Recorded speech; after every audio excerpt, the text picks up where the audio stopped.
Bien-aimés dans le Seigneur, chers auditeurs, nous vous saluons dans le très beau nom de notre Seigneur Jésus-Christ. Nous sommes heureux de vous retrouver ce matin et heureux de vous savoir toujours aussi nombreux et fidèles à ces rendez-vous quotidiens pour partager la parole de Dieu avec nous. Et je dis nous, je suis seule dans ces studios, mais le Seigneur est là. Plus fidèle que chacun de nous, il est là. Et il nous bénit alors que nous nous rassemblons ainsi autour de sa parole. Aujourd'hui, jeudi 3 octobre, avec la Ligue pour la lecture de la Bible, nous méditons les psaumes 78, versets 1 à 20. Psaume 78, 1 à 20. Nous prions avant de lire ces textes. Seigneur, nous te remercions pour ta fidélité. Nous te remercions pour ta parole. Nous te remercions pour ton esprit qui vivifie cette parole en nous et qui nous aide à la vivre vraiment. Seigneur, parle et accomplis ton œuvre en chacun de nous au nom de Jésus. Amen. Psaume 78, 1 à 20, c'est donc les textes de notre méditation d'aujourd'hui. Nous avons les questions 1, 3, 7 et 8. Pour nous aider dans ce partage, de quoi s'agit-il? Y a-t-il un exemple à suivre ou à ne pas suivre? Quelle vérité Dieu nous révèle? Y a-t-il d'autres textes qui nous aident à comprendre ce que nous aurons lu? Psaume 78, 1 à 20. Mon peuple, écoute mes instructions, prête l'oreille aux paroles de ma bouche. J'ouvre la bouche par des sentences, je publie la sagesse des temps anciens. Ce que nous avons entendu, ce que nous savons, ce que nos pères nous ont raconté, nous ne les cacherons point à leurs enfants. Nous dirons à la génération future les louanges de l'Éternel et sa puissance et les prodiges qu'il a opérés. Il a établi un témoignage en Jacob, il a mis une loi en Israël, il a donné à nos pères de l'enseigner à leurs enfants, pour qu'elle soit connue de la génération future. Des enfants qui naîtraient et que devenus grands, ils en parlent à leurs enfants, afin qu'ils mettent en Dieu leur confiance, qu'ils n'oublient pas les œuvres des dieux, et qu'ils observent ses commandements, afin qu'ils ne soient pas comme leur père, une race indocile et rebelle, une race dont les cœurs n'étaient pas fermes, et dont l'esprit n'était pas fidèle à Dieu. Les fils d'Éphraïm, armés et tirant de l'arc, tournèrent les dos les jours du combat. Ils ne gardèrent point l'alliance des dieux. Ils refusèrent de marcher selon sa loi. Ils mirent en oubli ses œuvres, ces merveilles qu'il leur avait fait voir. Devant leur père, ils avaient fait des prodiges. Au pays d'Égypte, dans les campagnes de Tours, il fendit la mer et leur ouvrit un passage. Il fit dresser les eaux comme un mur. Il les conduisit les jours par la nuit et toute la nuit par un feu éclatant. Il fendit les rochers dans le désert. Et il donna à boire comme des flots abondants. Du rocher, il fit jaillir des sources et couler des eaux comme des fleuves. Mais ils continuèrent à pécher contre lui, à se révolter contre les Très-Hauts dans le désert. Ils tentèrent Dieu dans leur cœur en demandant de la nourriture selon leurs désirs. Ils parlèrent contre Dieu, ils dirent: Dieu pourra-t-il dresser une table dans le désert? Voici, il a frappé les rochers, et des eaux ont coulé, et des torrents se sont répandus.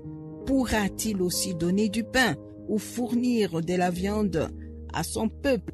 L'Éternel entendit et il fut irrité.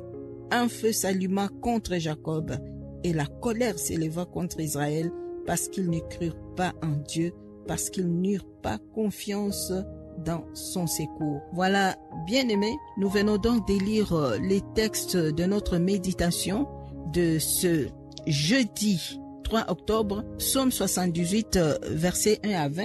Et nous sommes allés jusqu'au verset 22, mais qu'importe. Et nous allons répondre aux questions 1, 3, 7 et 8.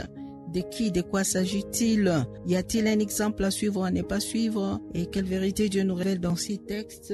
Et y a-t-il d'autres textes qui nous aident à comprendre ce que nous avons lu? Il s'agit de quoi? C'est un psaume, encore un psaume d'Asa. Et ici, ce n'est pas une prière comme nous l'avons vu hier.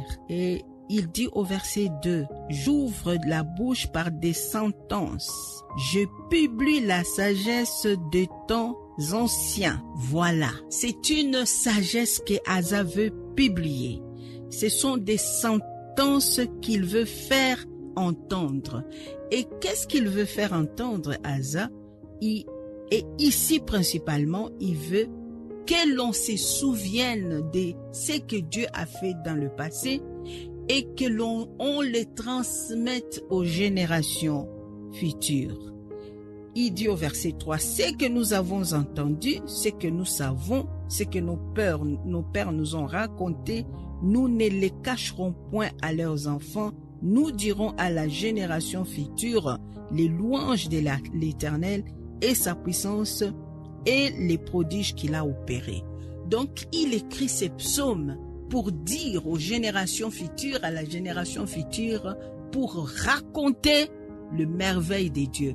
C'est ça le psaume que Asa écrit, le psaume 78, c'est pour raconter le merveille de Dieu à la génération future. Ce n'est pas seulement pour louer Dieu dans son temps d'intimité avec Dieu, mais c'est pour raconter. Et c'est là même l'exemple à suivre. Raconter les hauts faits de l'Éternel. Parler de ce que Dieu a fait dans le passé, afin que nos enfants, nos petits-enfants, qui naîtront, comme il est dit au verset 6, que eux aussi devenus grands, ils en parlent à leurs enfants. Pourquoi? Pour qu'ils apprennent, il est dit ainsi au verset 7, pour qu'ils apprennent à mettre en Dieu leur confiance, pour qu'ils n'oublient pas les œuvres de Dieu et pour qu'ils observent ses commandements, pour qu'ils ne soient pas une race indocile et rebelle, une race dont le cœur n'était pas ferme. Donc, c'est la raison pour laquelle il rappelle les hauts faits de Dieu, pour mettre la jeune génération sur la bonne voie. Rappelez-vous, nous voulons vous dire ce que Dieu a fait et que ce Dieu-là est digne de confiance et que ce Dieu-là mérite votre adoration, il mérite que vous les craigniez, que vous vous attachiez à lui, que vous les serviez. C'est pourquoi il raconte ces hauts faits. Et c'est un exemple à suivre aussi pour nous. Raconter ce que Dieu a fait, rendre témoignage de ces hauts faits, parler de notre histoire avec Dieu et pour marquer les générations futures. Quand nous aurons parlé de ce que nous avons vécu avec Dieu, cela donne aux plus jeunes l'envie de vivre les mêmes choses. Et ensuite, ils auront aussi à vivre leurs propres expériences avec Dieu et ils auront encore plus de choses à raconter à Dieu. Exemple à suivre, et c'est un ordre de l'Éternel d'ailleurs, que de transmettre aux générations futures les choses que Dieu a fait pour nous. Et quelle vérité Dieu nous révèle dans ces passages. À travers donc l'histoire que le chantre Asa rappelle dans ses psaumes, une vérité, la fidélité de Dieu. Une autre vérité, c'est comment le cœur de l'homme peut être endurci. Exemple à ne pas suivre. Au verset, vous voyez, jusqu'au verset 16 là, il raconte toutes les grandes choses que Dieu a fait dans le passé avec son peuple. Et au verset 17, Asaph dit, « Mais nos pères continuèrent à pécher contre lui, à se révolter contre les Très-Hauts dans le désert. » C'est l'exemple à ne pas suivre. Et nous qui connaissons l'histoire, nous savons qu'à cause de cette incrédulité, à cause de leur insoumission, ils sont presque tous morts sans voir la terre promise, sans entrer dans la terre promise. Et c'est là une vérité que nous devons comprendre, que Dieu prépare toujours des bonnes choses pour nous. Dieu a toujours des projets merveilleux pour chacun de nous. Mais lorsqu'on persiste dans l'incrédulité, dans le murmure, dans la désobéissance, on perd tous les bénéfices des promesses de Dieu. Ces promesses sont véritables, mais ces promesses sont toujours conditionnelles. Il faut remplir les conditions pour voir l'accomplissement de ces promesses. Et quand nous rappelons ainsi l'histoire, nous savons qu'il y en a deux qui se sont distingués entre tous les peuples, Josué et Caleb. Et ils étaient les seuls de leur génération à fouler la terre promise Pourquoi? Parce qu'ils n'ont pas marché comme tous les restes dans le murmure, dans l'incrédulité, mais ils ont cru. Ils ont eu confiance en Dieu. Et ils n'ont pas douté de la parole de Dieu. Et cela leur a valu quoi? Ils ont vu la terre promise. Ils ont foulé la terre promise. Ils ont bu le miel et le lait de la terre promise. Ils ont vécu des victoires pour conquérir la terre promise. Ils ont vécu la puissance de Dieu pour leur donner la terre promise. Donc, c'est l'exemple à suivre, l'exemple à ne pas suivre. Et la vérité là-dedans, toutes les promesses de Dieu sont conditionnelles à nous l'appeler. Nous lisons le commentaire du lecteur. Quelles sont les raisons qui poussent le peuple de Dieu à parler de lui à leur maison? C'est une nécessité, une obligation morale et spirituelle. Mieux, un ordre divin. L'obéissance à l'ordre de Dieu. Pourquoi Asaph invite son peuple à l'écouter? Pourquoi prend-il l'initiative de parler? Asaph vint s'inscrire dans le cycle des transmissions générationnelles des œuvres de Dieu. C'est une chaîne de transmission qui ne doit point s'interrompre, car lui-même en est un exemple vivant. Ce que nous avons entendu, ce que nos pères nous ont raconté, doit être perpétué.